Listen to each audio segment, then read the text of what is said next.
जब उन्होंने कहा था 2014 में हम और वो, मैं पार्टी के राष्ट्रीय अध्यक्ष के रूप में, वो प्राइम मिनिस्टर कैंडिडेट के रूप में एक सार्वजनिक सभा में मौजूद थे। उन्होंने कहा था, सौगंध मुझे इस मिट्टी की, देश नहीं मिटने दूंगा, देश नहीं झुकने दूंगा।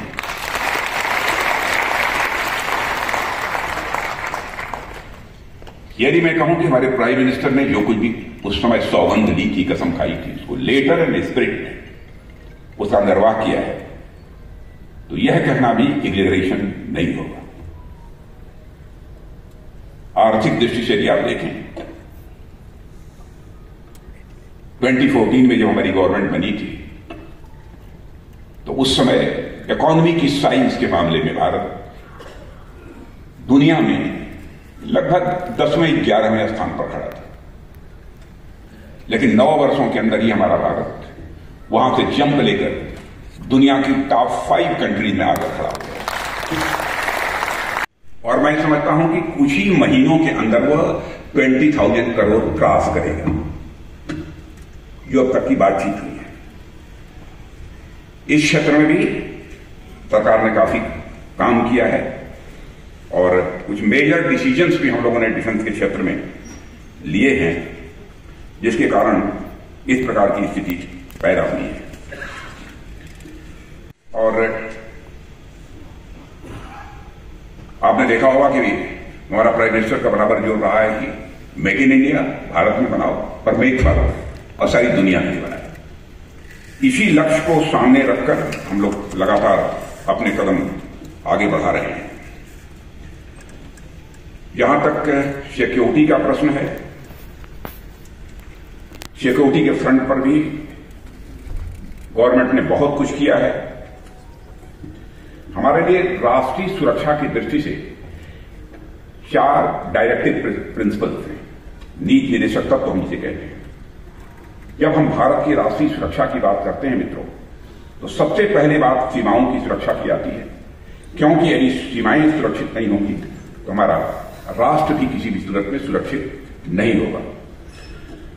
सीमा सुरक्षा की दृष्टि से हम 7 देशों के साथ लगे हुए 15,106 किलोमीटर लंबे लैंड बॉर्डर्स की निगरानी तो करते ही हैं, साथ ही साथ 7,516.6 किलोमीटर लंबी कोस्ट लाइन और कई लाख वर्ग किलोमीटर, जहां तक मेरी जानकारी है अप्रॉक्सीमेटली 21.72 लाख स्क्वायर किलोमीटर की एक्सक्लूसिव इकोनॉमिक जोन की भी रखवाली हम लोग करते हैं।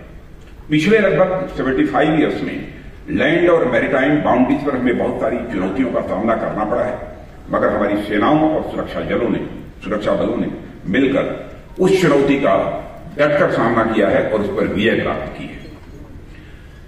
साथियों, जब से हमारा यह भारत आजाद हुआ है, कई भारत विरोधी ताकतों की लगातार कोशिश रही है कि या तो सीमाओं पर या फिर सीमाओं के रास्ते से भारत के भीतर अस्थिरता का माहौल पैदा किया जाए। इसके लिए बड़े पैमाने पर लगातार कोशिश की गई है। आप लोग पड़ोसी हैं, अच्छी तरह जानते होंगे।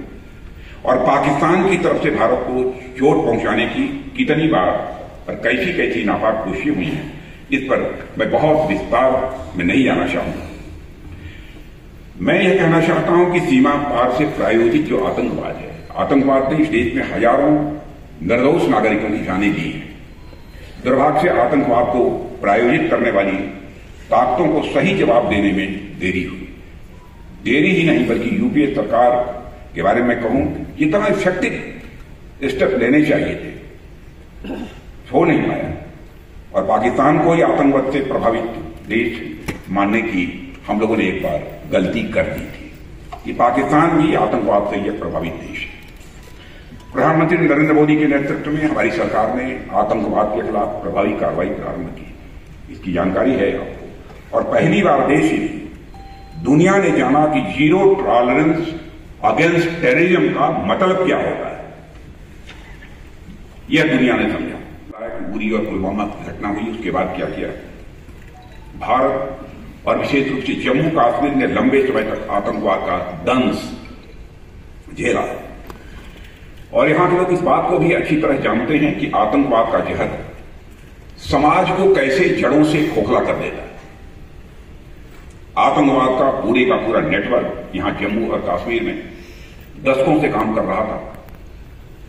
आज उस नेटवर्क को काफी हद तक कमजोर करके उसके खिलाफ सख्त कार्रवाई की गई है और हमने आतंकवाद की फंडिंग पर भी रोक लगाई, हथियारों और ड्रग्स की सप्लाई पर भी हमने रोक लगाई और आतंकवादियों के सफाई के साथ साथ जो अंडरग्राउंड वर्कर्स का नेटवर्क यहां काम करता था उसे भी छिन्न भिन्न करने की हम लोगों ने भरपूर कोशिश की है। और इस काम को करने के लिए जहां पर विल पावर की जरूरत होती है वहीं उन कंस्ट्रेंट्स को भी समाप्त करने की भी जरूरत थी और जो ऐसे राष्ट्र विरोधी ताकतों के खिलाफ प्रभावी करने की राह में बाधा बनते हैं। और साथियों, आर्टिकल 370-35A को लेकर जो कुछ भी करना चाहिए वो हम लोगों ने किया, कमिटमेंट था, उस कमिटमेंट को पूरा किया और हमने इस धारा 370 को समाप्त कर दिया और दशकों में जो नाइंसाफ जम्मू और कश्मीर की जनता के साथ हो रही थी नाइंसाफी, उनके साथ हम लोगों ने इंसाफ किया है। और मैं इसे जम्मू कश्मीर की जनता के साथ ही इंसाफ नहीं मानता हूं बल्कि भारत देश के साथ इंसाफ मानता हूं, क्योंकि धारा 370 के तहत जो जम्मू कश्मीर को स्पेशल स्टेटस प्राप्त था उसका कोई लाभ होता तब तो बात समझ में आती, लेकिन कोई लाभ भी नहीं हो रहा था, इसलिए हमको समाप्त करना था, मिनिमाइज किया जा सकता है। और इस काम को भी हमारे प्रधानमंत्री ने प्रारंभ किया और 9 वर्षों में बहुत सारे काम किए हैं। उन सब सारे कामों की बहुत डिटेल में जाकर चर्चा करने की जरूरत नहीं है। कितने एम्स बनवाए हैं, 22 एम्स हो गए, कहां पहले कितने, एक एम्स था, 22 एम्स हो गए, 225 मेडिकल कॉलेज हो गए। प्राइम मिनिस्टर ये कहते हैं कि मैं तो चाहता हूं कि यदि छोटा जिला हो तो उसकी बात छोड़ दीजिए, नहीं तो लगभग अधिकांश जिलों में जितने बड़े जिले कम से कम एक मेडिकल कॉलेज वहां जरूर होंगे। ऐसे 225 मेडिकल कॉलेज खुल गए। मेट्रो सेवाओं का जहां तक प्रश्न है बहुत सारी हो गई।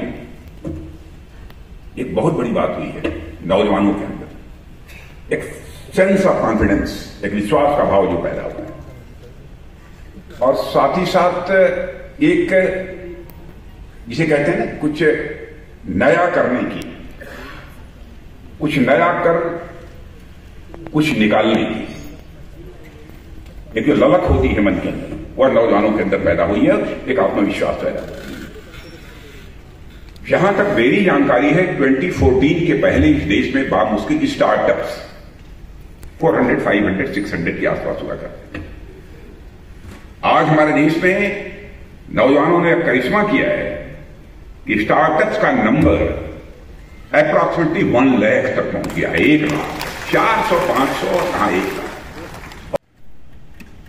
खाने नहीं देंगे यानी भ्रष्टाचार पर आप अंकुश कैसे लगा देंगे? मेरे सामने भी असमंजस की स्थिति, मैं सोच नहीं पा रहा। वो प्रधानमंत्री बन चुके थे, महीने 1.5 महीने की बात है, मैं गृह मंत्री के रूप में, हम दोनों लोग बैठे थे और एक वो मीटिंग उन्होंने आमंत्रित की थी, उसमें मुझे भी बुलाया था। उस समय प्रधानमंत्री जनधन योजना के अंतर्गत सभी के अकाउंट्स खोलने की बात हो रही थी। तो मैं बैठक समाप्त होने के बाद मैंने कहा कि ये बताइए मोदी जी कि इतनी जल्दी सब अकाउंट्स खुल जाएंगे लोगों के? उन्होंने कहा खुलेंगे। मैंने कहा इसका पर्पज क्या है? कह राजनाथ जी आगे देखिए।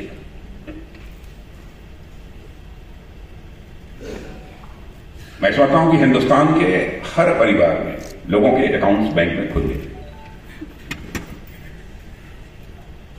बात मेरी समझ में तब आई, बात मेरी समझ में तब आई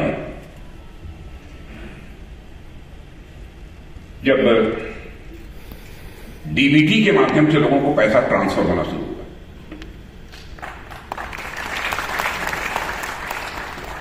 और मुझे बात राजीव गांधी जी की याद आई। राजीव गांधी जी हमारे देश के प्रधानमंत्री थे। उन्होंने कहा कि मैं क्या करूं, मैं 100 पैसा ऊपर से भेजता हूं, बामुश्किल 15 पैसा नीचे तक लोगों के पास पहुंच पाता।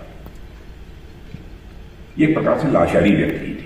मैं प्रधानमंत्री राजीव गांधी की आलोचना नहीं कर रहा हूं और सामान्यतः राजनीतिक क्षेत्र में काम करते हुए मुझे आपने कभी नहीं सुना होगा मैंने किसी प्रधानमंत्री को क्रिटिसाइज किया। पॉलिसी को लेकर तो जरूर कुछ बातें हो सकती, मैं क्रिटिसाइज नहीं कर रहा हूं, क्योंकि मैं मानता हूं कि प्रधानमंत्री, राष्ट्रपति ये व्यक्ति नहीं होते, संस्था होते हैं। They are not individual but they are institutions. मैं आलोचना नहीं कर रहा, उन्होंने एक मजबूरी व्यक्त की थी प्राइम मिनिस्टर रहने, और उसको चैलेंज के रूप में नहीं किसी ने स्वीकार किया था। आज के प्राइम मिनिस्टर श्री नरेंद्र मोदी जी ने स्वीकार किया।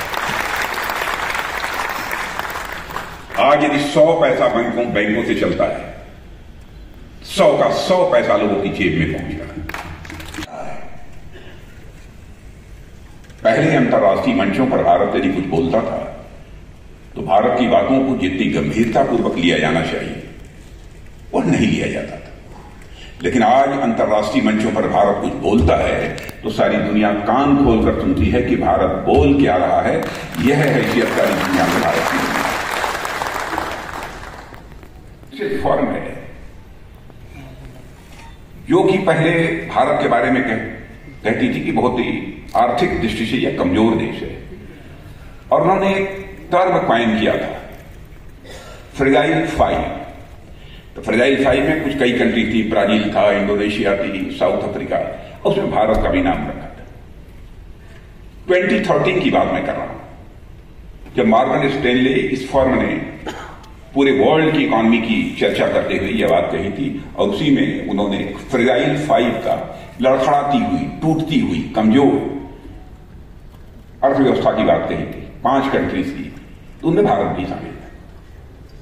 अब जानते हैं वही मॉर्गन स्टैनले फॉर्म यह कहती है कि इस पॉसिबिलिटी को भी रूल आउट नहीं किया जा सकता कि 2027 आते आते, यानी 4 वर्षों के अंदर भारत दुनिया की टॉप 3 इकोनॉमी में आकर खड़ा हो गया। हमारा भारत दुनिया के 3 देशों में आकर खड़ा हो गया पावर परचेजिंग पैरिटी की मांग। यह हैसियत सारी दुनिया में भारत की बनी है। अब एक घटना, रूस और यूक्रेन के युद्ध चल रहा है। इस यूक्रेनियन क्राइसिस के दौरान हमारे बहुत सारे बच्चे जो वहां पर फंसे हुए थे यूक्रेन में, उनके गार्जियंस यहां बराबर गवर्नमेंट से डिमांड कर रहे थे, चाहे जैसे भी हो यूक्रेन से हमारे बच्चों को आप बाहर निकालो। असमंजस की स्थिति थी, लेकिन एक स्ट्रांग विल पावर होने के कारण हमारे प्राइम मिनिस्टर ने चटपट फैसला किया और टेलीफोन उठाकर सीधे रूस के प्रेसिडेंट मिस्टर पुतिन से बात की, अमेरिका के राष्ट्रपति मिस्टर जो बाइडेन से बात की, और यूक्रेन के राष्ट्रपति मिस्टर जेलेंस्की से बात की।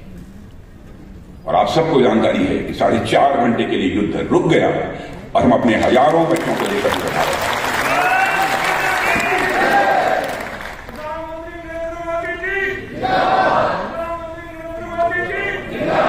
भारत के बारे में नहीं लगे कि चटपट फैसला कर दिया, और आपने देखा कि उसके बाद हमारे सेना के जवानों ने सीमा के इस पार ही नहीं बल्कि उस पार जाकर आतंकवादियों का सफाया करने में कामयाबी हासिल। यानी भारत की ने यह मैसेज सारी दुनिया को देने में कामयाबी हासिल की। भारत तब पहले जैसा भारत नहीं रहा, भारत ताकतवर भारत बनता जा रहा है। जरूरत पड़ी तो भारत सीमा के इस पार भी मार सकता है, और जरूरत पड़ी तो सीमा के उस पार भी जाकर भारत मार सकता है। यह सब सारी चीजें मैंने विशेष रूप से इसलिए कही कि जिनके कारण की भारत की प्रतिष्ठा अंतर्राष्ट्रीय जगत में बढ़ी है। कमिटमेंट का यहां तक प्रश्न है।